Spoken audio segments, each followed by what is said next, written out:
श्री स्वामी समर्थ. तुमच्या सर्वांचं पुन्हा एकदा माझ्या JVR डिझाईन या चॅनलमध्ये खूप स्वागत आहे.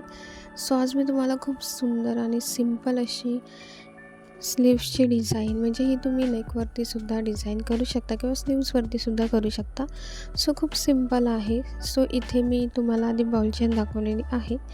इथे मी आधी बॉल चेन घेतलेली आहे आणि इथे तुम्ही बघू शकता की मी वेव्ही लाईन काढून घेतलेल्या आहेत. वेव्ही लाईन काढून झाल्यानंतर त्याच्यावरती मी फॅब्रिक ग्लू लावून घेतलेला आहे. फॅब्रिक ग्लू लावून झाल्यानंतर आता जी आपली वेव्ही लाईन आहे त्याच्यावरती आपल्याला आपली जी बॉल चेन आहे ती लावून घ्यायची आहे. इथे आपल्याला फक्त फॅब्रिक ग्लूचाच वापर करायचा आहे, कारण इथे आपल्याला निडल लागणारच नाही आहे.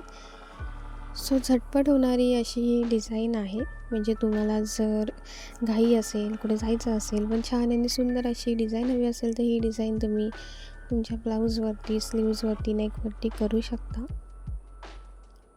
इथे बॉल चेन लावून झाल्यानंतर इथे आता मी स्टोन चेन घेतलेली आहे. स्टोन चेनमध्ये सुद्धा एक छोटी आणि एक मोठी साईज येते, जशी बॉल चेनमध्ये येते.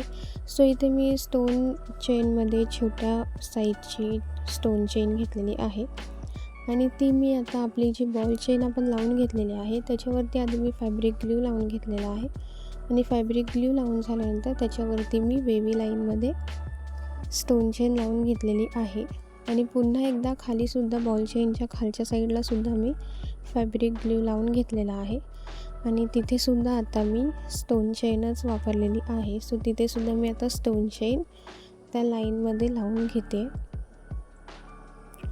आपल्याला जिथे स्टोन चेन, बॉल चेन लावायची आहे फक्त तेवढ्याच भागामध्ये आपल्याला फॅब्रिक ग्लू लावून घ्यायचा आहे.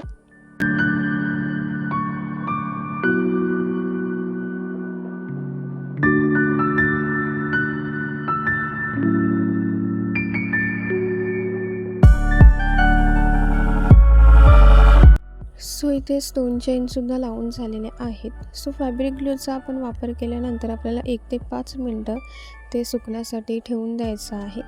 त्याच्यानंतर आता इथे तुम्ही बघू शकता की ड्रॉप शेपचे इथे मी बीड घेतलेले आहेत, पर्पल शेडचे आहे आणि थोड्या मोठ्या साईजचे आहेत. आता ह्याचा आपण वापर करणार आहोत. हे लावण्यासाठी सुद्धा मी अगेन फॅब्रिक ग्लूचाच वापर करते, कारण बीड वगैरे लावताना आपल्याला फॅब्रिक ग्लूचाच वापर करायचा आहे. आणि आपण जेव्हा स्टोन चेनचा वापर करतो तर स्टोन चेन आपण निडलने सुद्धा फिक्स करू शकतो कपड्यावरती. तुम्हाला हवं तर तुम्ही निडलने सुद्धा फिक्स करू शकता किंवा तुम्हाला हवं तर तुम्ही फॅब्रिक ग्लूचा वापर करून सुद्धा चिटकवू शकता. इथे आता आपल्याला जिथे ड्रॉप शेप बीड लावायचे आहेत तिथे मी आधी फॅब्रिक ग्लू लावून घेतलेला आहे आणि फॅब्रिक ग्लू लावून झाल्यानंतर त्या प्रत्येक पॉईंटवरती इथे मी ड्रॉप शेपचा एक बीड लावून घेतलेला आहे. मी इथे पर्पल शेड घेतलेला आहे. तुम्ही तुमच्या ब्लाऊजच्या कलरच्या अकॉर्डिंग हवा तो शेड घेऊ शकता.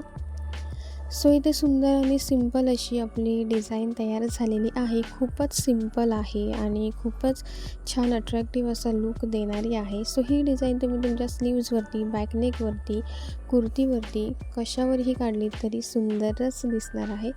तुम्हाला ही व्हिडिओ कशी वाटली मला कमेंट करून नक्की सांगा आणि तुम्हाला जर ही डिझाईन आवडली असेल तर माझ्या चॅनलला लाईक, कमेंट, शेअर आणि सबस्क्राईब करायला विसरू नका.